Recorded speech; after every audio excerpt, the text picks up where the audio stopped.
man taip gana sunku pasakyti, nes aš įsivaizduoju tą Dievo karalystę danguje ir kad aš suprasčiau, kas ten yra, aš bandau ieškoti čia žemėje tokių Dievo ženklų, kas ten gali būti. Kažkaip man atrodo, kad labiausiai Dievo karalystės ieškau kitose žmonėse per bendravimą, per tokį šiltą santykį, meilės, tokį parodymą.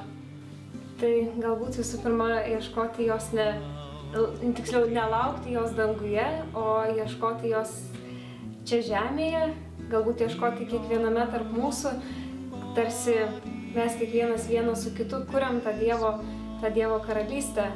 Tai, ką mes sukuriam, tai iš dalies ir yra ta karalystė, kuri yra galbūt nenusakoma, kas jinai yra, kažkas tai tokio kaip, nežinau, toks pats geriausias dalykas, koks gali būti.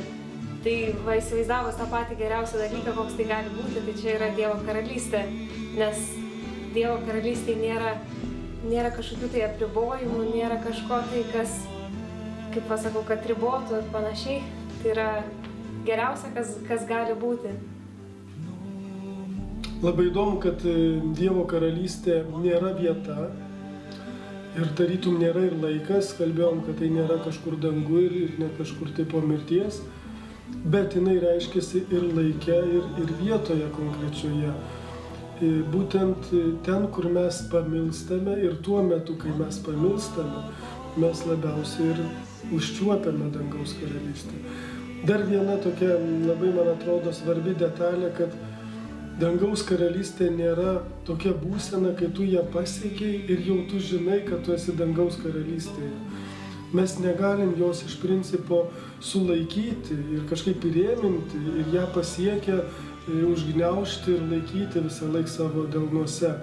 Ji yra šia prasme kaip ir pats Dievas neaprėpiama, nesupakuojama ir kažkaip tai negali manipuliuoti dangaus karalystę. Ja gali tik labai netyčia užčiuopti. Kažkaip Dievas duoda malonę, kad tu staiga pajunti, kad buvai 9 dangui.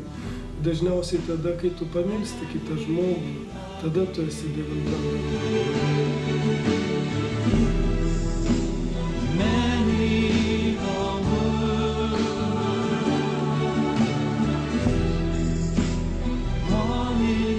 Dievo karalystė, kas tai yra, tai man kažkaip asocijuosi su tokiu sapnu, kurį susapnuos ir jis yra toks tobulas, bet nesibaigiantis. Yra kažkas fantastiško, ką yra sunku nusakyti žodžiais, bet yra tas toksai geras jausmas viduje ir aš nerandu tų žodžių apsakyti, kaip aš įsivaizduoju, kokia ta karalystė, kas yra toji karalystė, bet man toksai daugiau yra vidinis jausmas, kad tai turėtų būti kažkas nepaprastai gero.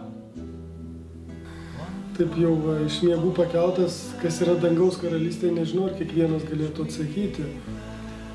Bet, manau, pirma mintis tokia, kuri ateina į galvą, kalbant apie dangaus karalystę, jog tai yra pirmiausia ne žemės karalystė, jog tai yra tai, kas viršyje žemę.